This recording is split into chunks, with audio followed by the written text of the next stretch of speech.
distintos, en dos libros distintos. El uno lo vamos a tener en Génesis capítulo 2. Leeremos la Biblia en Génesis capítulo 2.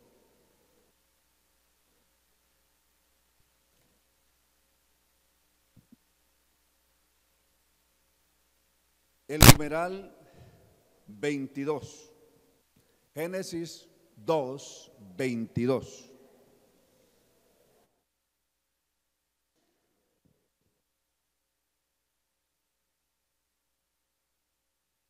¿Es fácil de encontrar? Génesis usted lo encuentra despuesito de Apocalipsis. Fácil. ¿Listo? 2 y 23 dice: con la costilla que sacó del hombre, Dios, el Señor, hizo una mujer y se la llevó al hombre. Entonces Adán dijo: esta es ahora carne de mi carne y hueso de mis huesos. Será llamada mujer, en esta versión que estoy leyendo.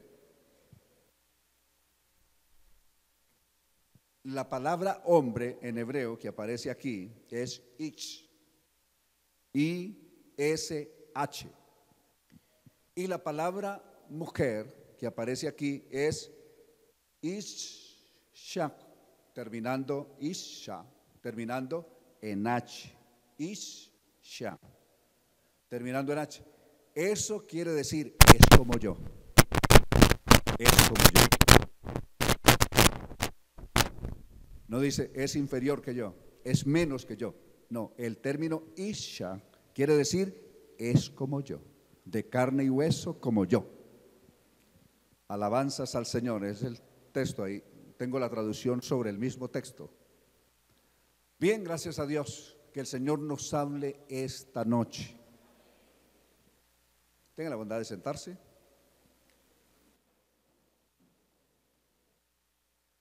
Veremos, aunque la bioética es un tema nuevo en el contexto pues del vocabulario en sí, sin embargo ya ha llamado tanto la atención que es un tema bien trillado. El uno ha querido hablar sobre eso, el otro también, el otro. Sin embargo, quiero hacer algunos apuntes sobre bioética esta noche. En primer lugar, ¿qué es la bioética? Bioética. Era un asunto, para muchos la bioética pues comienza con el término aparece en Alemania, por allá en el año 1927, en un predicador alemán llamado Fritz. Pero antes que Fritz, los griegos ya antiguamente habían usado un término similar para referirse a la relación que tiene la vida humana con el resto de la vida que la circunda, es decir, la vida animal y la vida vegetal. ¿Correcto? Esa relación ya la habían hecho los griegos por allá en el siglo VI y V antes de Cristo. Ya ellos habían hecho ese tipo de relación. Que ya el término, acuñar el término, sí viene a partir de Fritz y posteriormente un americano que también por allá por el año 1970 también toma el tema para hablar sobre él. Pero en todos los casos es la relación, incluso ahí está el origen de la bioética, es la rama de la ética dedicada a proveer los principios para la conducta más apropiada del ser humano respecto a la vida, tanto de la vida humana como de la vida no humana, animal y vegetal.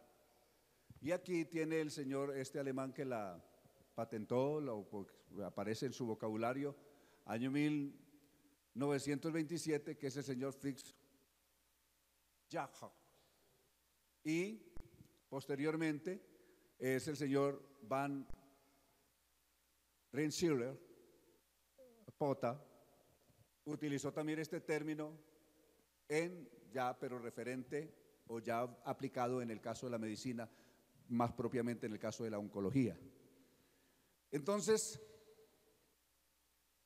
Eso quería comentarles, pero vamos a ahondar sobre esto esta noche. La relación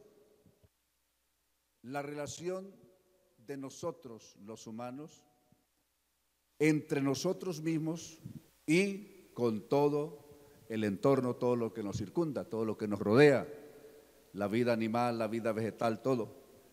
Y el respeto que que la vida en general se merece. Antiguamente solamente había un respeto hacia la vida humana. La vida animal no se respetaba para nada, hasta que vino toda esta corriente que hay ahora de los defensores de los derechos de los animales y crearon una conciencia de que hay que respetar también la vida animal. No se respetaba la vida vegetal hasta que vinieron los ambientalistas, y en Colombia se creó hace años hasta un partido que llamó el Partido Verde, que propendía por el respeto y el cuidado que hay que tener del ecosistema y de todo. ¿Correcto? ¿Lo recuerdan?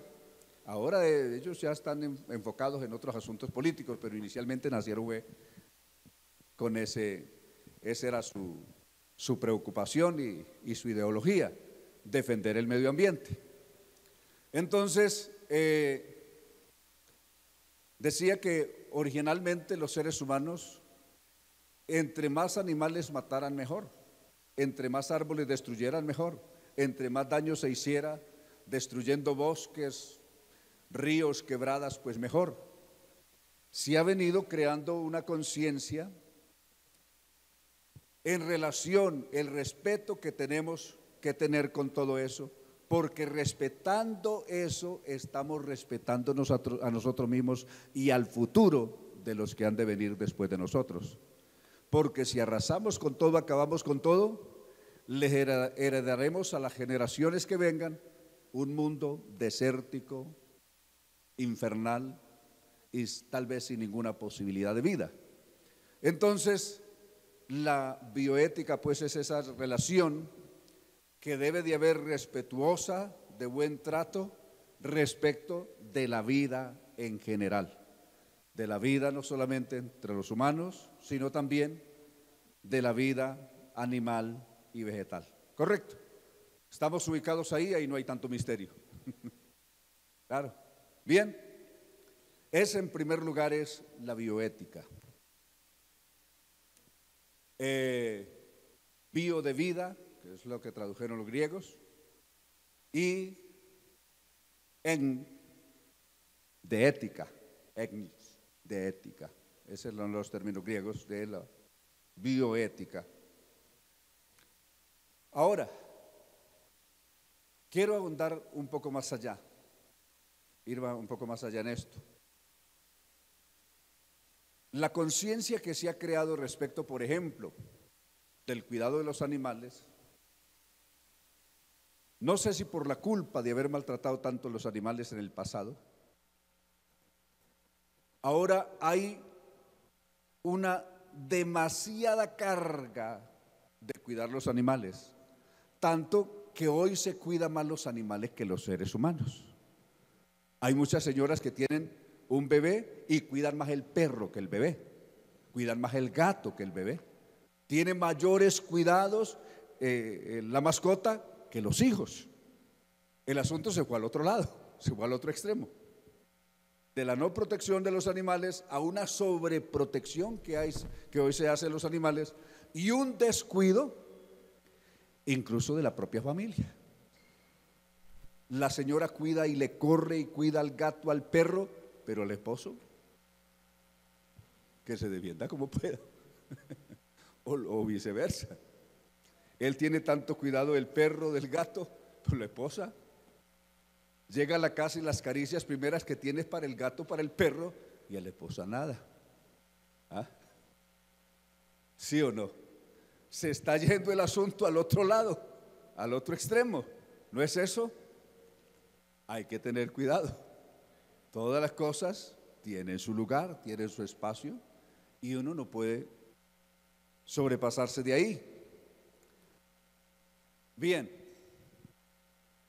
entonces esa es la relación. Ahora, pero quiero entrar, ¿dónde comienza?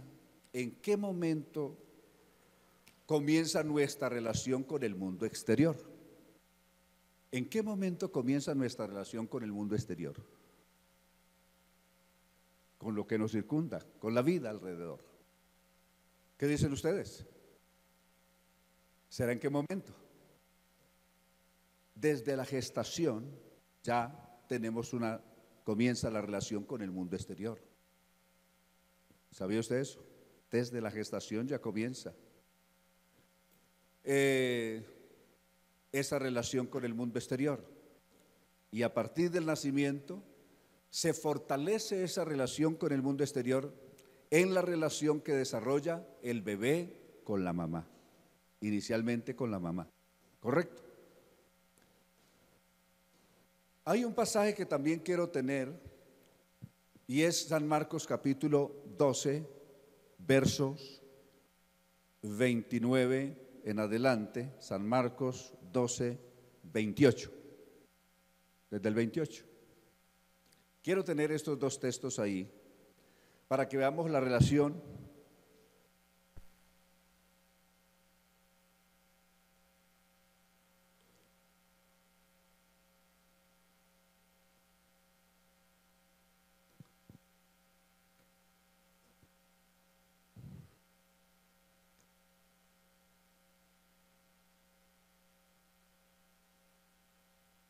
Tenemos el texto que dice: vinieron a él los sacerdotes que, verso 28, acercándose uno de los escribas que le había oído disputar y sabía que les había respondido bien, le preguntó. ¿Qué le preguntó? ¿Cuál es el primer mandamiento de todos? ¿Cuál es? Jesús le respondió: el primer mandamiento de todos es: oye Israel, el Señor nuestro Dios, el Señor uno es.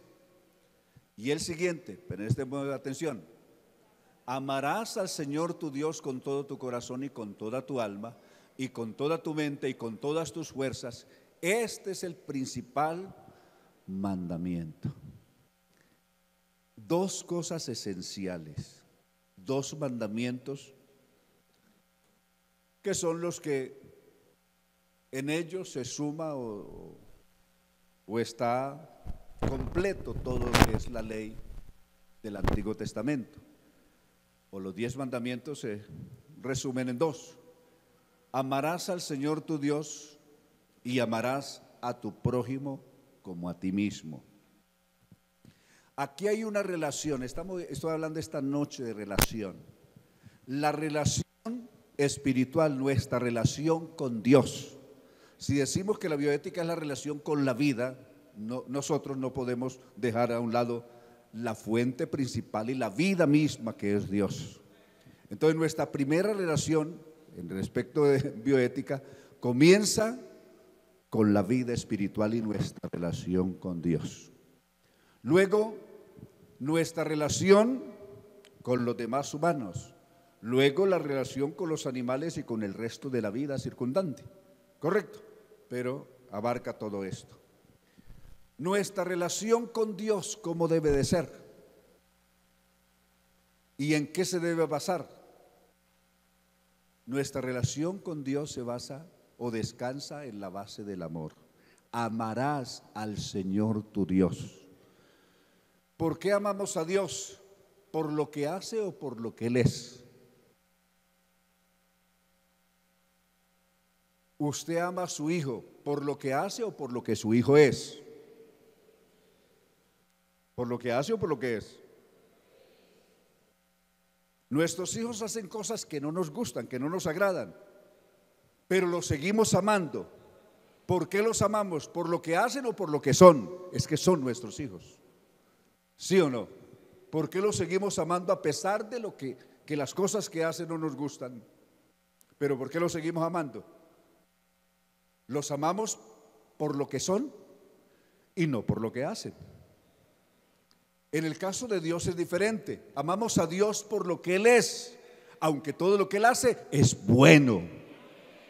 ¿Sí o no? Todo lo que hace mi Dios es bueno. Sin embargo, lo amamos por lo que Él es. Él es Dios. Alabanzas al Señor Jesús. Ahora, antes de de entrarme de lleno en este texto que citó el Señor, no quiero perder de vista el primero que citamos. Cuando vio la mujer que Dios le trajo, Él dijo, es como yo. Dijo, Isha, es como yo, es igual que yo, es idéntica a mí. Tiene los mismos derechos, ¿sí o no? Tiene los mismos derechos, merece el mismo respeto, merece el buen trato como yo, ¿sí o no? ¿Es inferior o es como yo? ¿Su esposa es inferior a usted o es como usted? ¿Ah? ¿Cómo es? Si usted cree que es inferior, está equivocado, bien lejos de la Biblia. El texto original desde el principio dijo, esa mujer es como yo. La palabra mujer quiere decir, es como yo. Es como yo. Alabanzas a Jesús. Entonces, algunos dicen, claro, ella tiene que ser inferior y tiene que vivir sometida a mí. Veamos el texto. Colosenses capítulo 3, verso 21, por favor. Colosenses 3, 21. Esto para que establezcamos, porque necesitamos establecer cómo debe ser nuestra relación con las demás personas, y aquí comienza, pues la relación inmediata es con nuestra familia, con nuestro entorno familiar.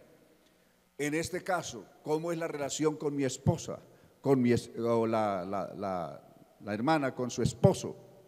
Es ahí donde parte el asunto de la relación.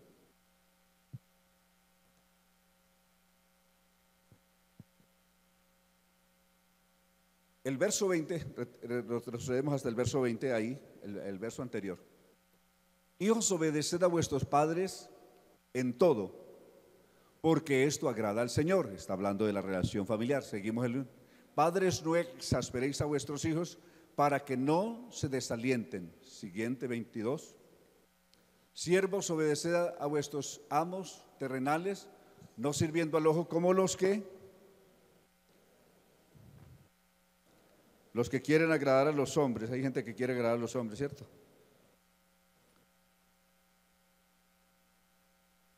El verso 18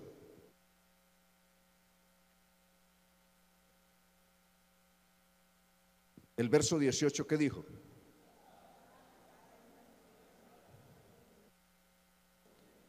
¿Cuál es la medida? ¿Cómo hay que estar sujetos? Como conviene en el Señor, no de cualquier manera. ¿Y cómo conviene en el Señor? ¿Cuál es la conveniencia? Es decir, esa es la medida. Como conviene en el Señor, no de cualquier manera, no como le conviene a Él, sino como conviene en el Señor. ¿Cómo es que tiene que ser? Las esposas deben de respetar a sus esposos, dice esta versión que estoy leyendo, que es la Reina Valera contemporánea, como conviene en el Señor. Y ustedes, los esposos, amen a sus esposas, no las traten con dureza, dice esta versión en el verso 19. Y ahí sigue el trato familiar. Entonces, otro texto dice, someteos los unos a los otros en el temor de Dios. Tiene que haber un sometimiento. No es que ella se somete, ella se tiene que someter porque yo soy la cabeza. Pero ¿qué hace una cabeza sin el resto del cuerpo? ¿Ah? ¿Ah?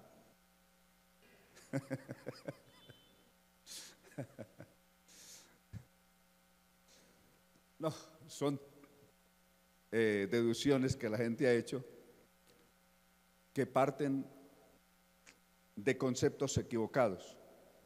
El hombre y la mujer biológicamente son diferentes, pero en derechos son iguales. Amén. Iguales en derechos, iguales en todo lo demás, en prerrogativas. Tanto que Pablo dijo, en Cristo ya no hay hombre ni mujer. Todos en Cristo somos uno. Amén. Esa es la medida de Dios. Entonces, a partir de ahí, de que yo me estoy relacionando con un ser que es igual a mí, debo de establecer mis condiciones de relación, de respeto, del buen trato, ¿correcto? Con esa persona que no es inferior a mí, sino que es igual a mí. ¿Correcto?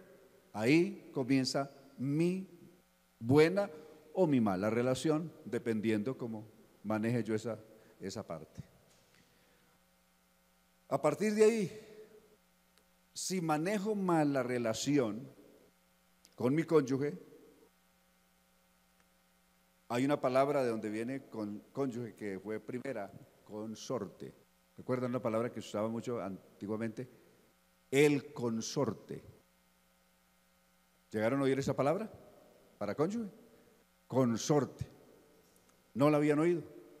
Consorte. Y hay una palabra que se deriva de ella, que es consorcio. Consorte, consorcio. ¿Qué es un consorcio? Es una sociedad. ¿Qué es un consorcio? Es una sociedad. Ah, que el consorcio tal compró la clínica, compró aquello, compró aquella compañía. ¿Qué están diciendo? Una sociedad, que es una compañía, compró esto, compró aquello, construyó esto, construyó aquello. Eso de consorte viene la palabra consorcio. ¿Y qué es eso? Una sociedad. En la sociedad todos los socios tienen los mismos derechos, ¿sí o no? La familia es una sociedad, todos tienen los mismos derechos, amén. Todos tienen derecho, por ejemplo, a un buen trato, a ser respetados, amén, a que se les atienda, a tener cuidados, en fin, atenciones. Todo eso hace parte de la sociedad o del consorcio que es la familia. Bien, dejando esta parte, me centro ahora en las palabras que dijo Jesús allí.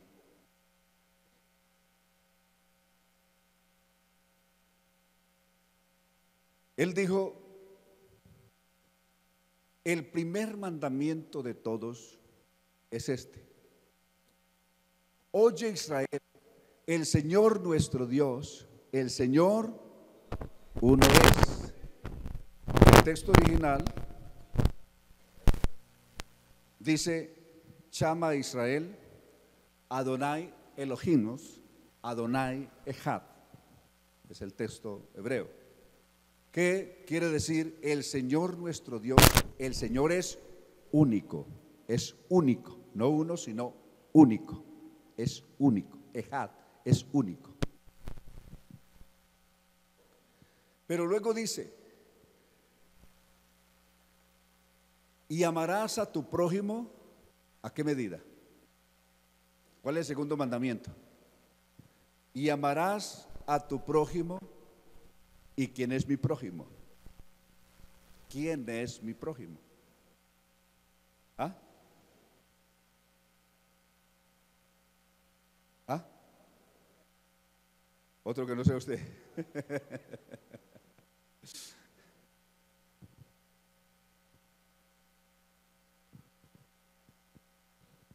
Es la relación que yo tengo con todos los demás humanos, comenzando por mi casa, ¿correcto? Porque algunos pensaron de que el prójimo era solamente algún miembro de la familia, pero Jesús cambió eso. Y les dijo, en la parábola del buen samaritano, les mostró que el prójimo no solamente era el familiar, era un samaritano que no era de la familia, que no era del pueblo, que siquiera no era un pueblo amigo. Y sin embargo, ¿quién fue el prójimo del samaritano? ¿Recuerdan? Entonces, mi prójimo no es mi próximo, es todas las demás personas. Correcto, es la relación que yo debo tener y el respeto y el amor por todas las demás personas.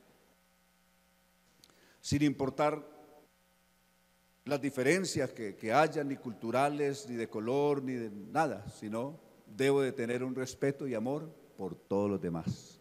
Amén. Bien, pero aquí viene un asunto. ¿Cuál es la medida con que los debo amar? Como a ti mismo.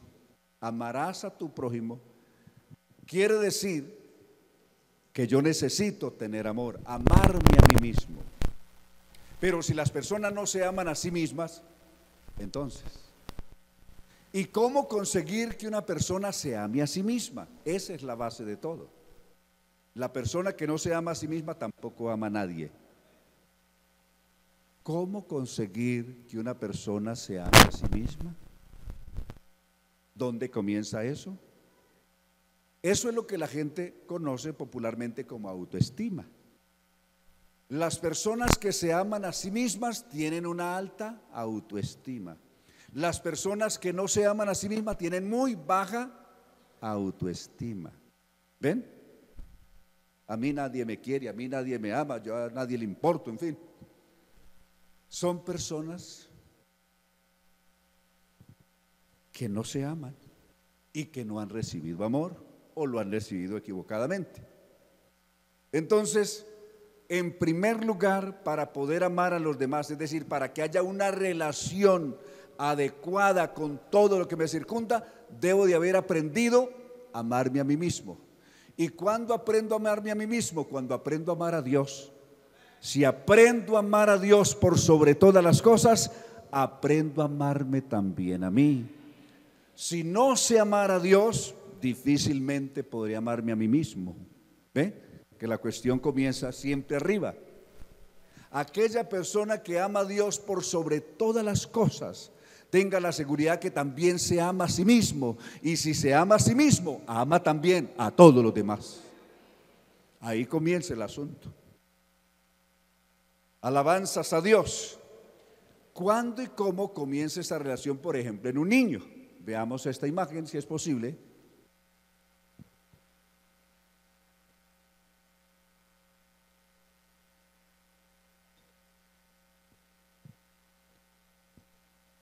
¿Dónde comienza ese amor del bebé? Que el bebé comience, aprende y comienza a amarse a sí mismo.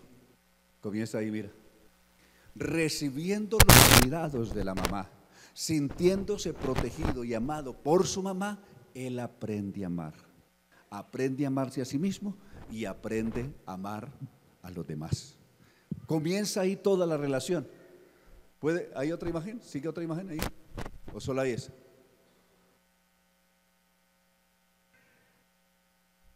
Bueno, ahí está, incluso está el tema, usted lo puede mirar, eso es abierto, eso es un artículo. ¿Cómo comienza ese amor? Comienza ahí. Ese bebé que es bien amado por su madre, protegido por ella, con los cuidados de ella, aprende a amar. Aprende a amar. En la medida que él crezca en ese ambiente, más adelante, él va a descubrir otra persona o otras personas que también lo aman. Descubre a papá, la figura de papá. Si tiene hermanitos, descubrirá la figura de hermanitos. Amén. Y en esa medida él va aumentando su círculo de socialización. Socializa primero con la mamá, socializa después con el papá, socializa después con hermanos, después con otros miembros de la familia, después con otras personas, en fin, y va aumentando su círculo. Si en todo ese círculo es bien tratado, su autoestima es, pero bien fuerte. Amén. Lo ama su mamá, lo ama su papá, lo aman sus hermanos, lo ama el medio que lo circunda, todos lo aman. Amén. Lo felicitan, lo elogian, lo quieren, lo cuidan. La autoestima es fuerte. Pero ¿qué decir de aquel bebé que lo botó la mamá? ¿Ah? ¿Qué decir de aquel niño que la única caricia que recibe la mamá son insultos o empujones o malos tratos o garrotazos, como al bebé este en Cali, que lo tuvieron que quitar a la mamá y a la mamá meterla a la cárcel y al niño tomarlo bienestar familiar esta semana en Cali. ¿Ah? Entonces, la autoestima nace ahí. En la medida que ese niño es amado, es protegido, el niño amado aprende a amar, el niño protegido aprende a proteger, el niño respetado aprende a respetar. Amén. Todo eso lo aprende. O sea, ese niño comienza a entender que hay cosas que son aceptadas por sus padres. Y entonces esas que son aceptadas por sus padres, él dice, estas son buenas. Y comienza a descubrir que hay cosas que no son aceptadas por sus padres, y entonces él dice, estas son malas. Mire, comienza también a diferenciar entre lo que es bueno y entre lo que es malo. Comienza a establecer esa diferencia. ¿Qué tal si un niño llega con su mamá o con su papá y está haciendo la fila en un banco como ahora hay filas por todas partes, para hacer una consignación o un retiro, cualquier diligencia en un banco o pagar la cuenta de los servicios?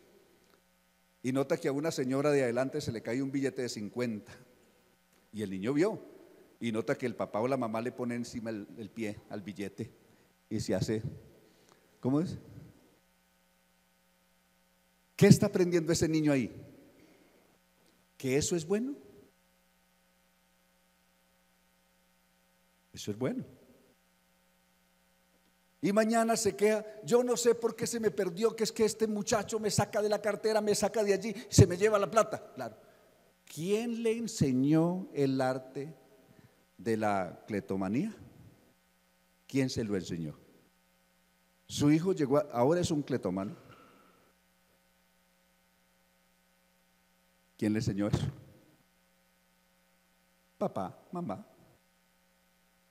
No sea mentiroso, no diga eso. ¿A quién le aprendió a mentir? ¿Dónde aprenden los niños a mentir? Aunque parezca doloroso, aprenden en el hogar. Ah, no, ese que está tocando la puerta, dígale que yo no estoy. Entonces el niño tiene que llegar y decir que una mentira. No, que mi mamá le manda a decir que ya no está.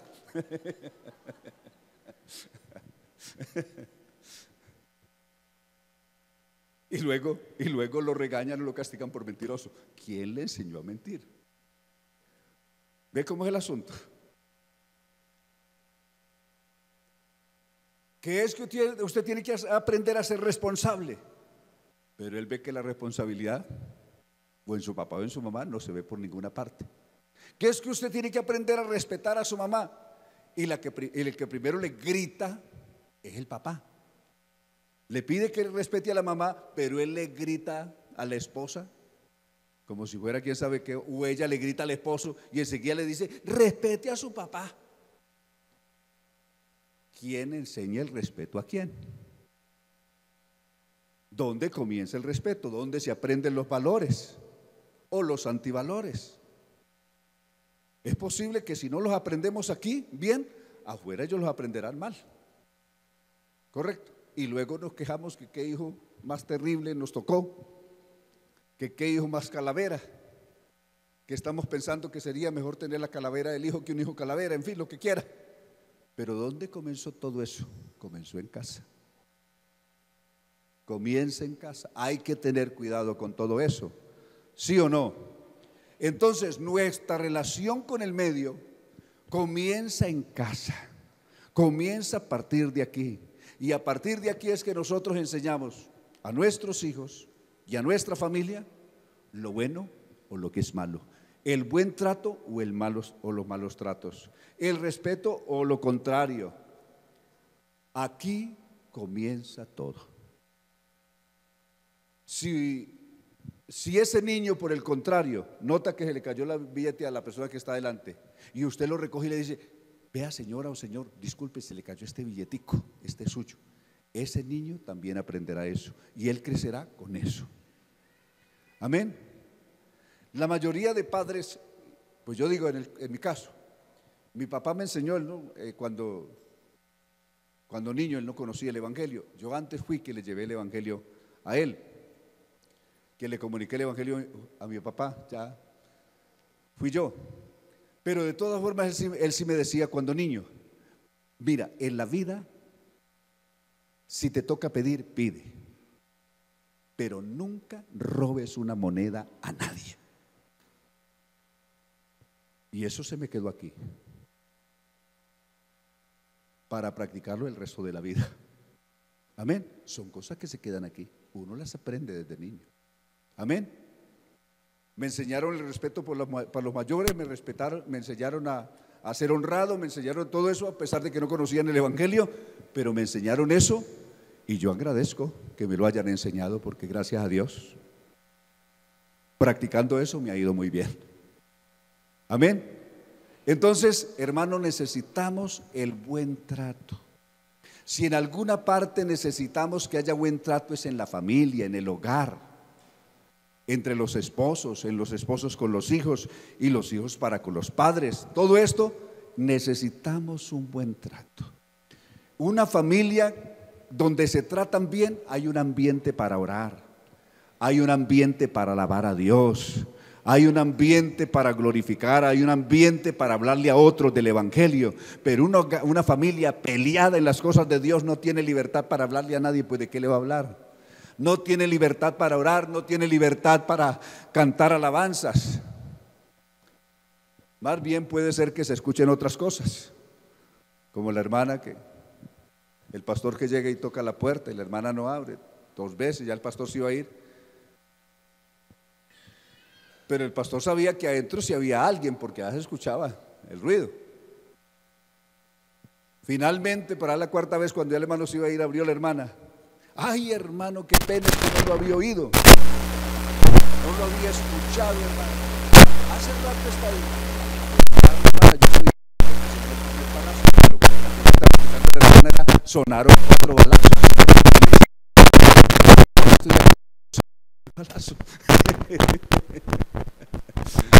Qué alabanza tan especial estaba escuchando la hermana. En esa familia que vive bien hay alabanzas. En esa familia que vive bien hay alegría. En esa familia que vive bien hay paz. No importa que no haya muchos bienes, cosas materiales, pero si hay eso, hay alegría. Amén. El hogar, una familia en la Segunda Guerra Mundial, les quemaron todo, su casa y todo lo quemaron en Holanda, y ellos tuvieron que ir y refugiarse por allá en el sur de Francia. Y los visitó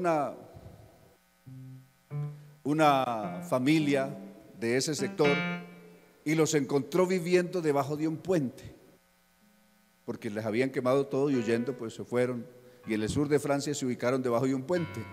En invierno, cuando las temperaturas en Europa pueden bajar hasta más de 20 grados bajo cero en ciertos momentos, viviendo bajo un puente.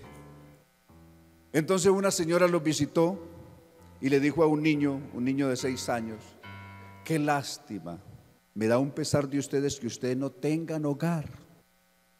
El niño le dijo, disculpe señora, nosotros no tendremos una casa, nosotros no tendremos dónde vivir, pero nosotros sí tenemos hogar.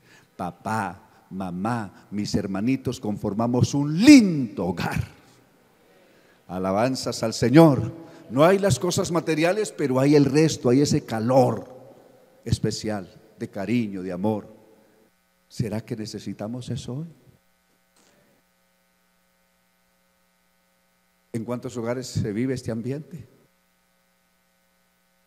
No, de a poquitos, tampoco, ¿no? Parece que ninguno. ¿En cuántos hogares se vive esta armonía? Se vive ese ambiente de paz, de alegría, de felicidad, de respeto, de cariño, de amor, de buena y sabia relación. ¿En cuántos? ¿Sí lo hay?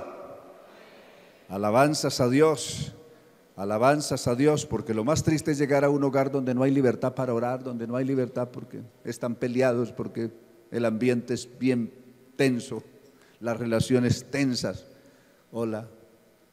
ese hogar, si sigue así y no corrige, está próximo a desaparecer. Pero que el Señor nos ayude a hacerlo mejor para la gloria de Él. Amén. Estén de pie, vamos a orar. Que el Señor nos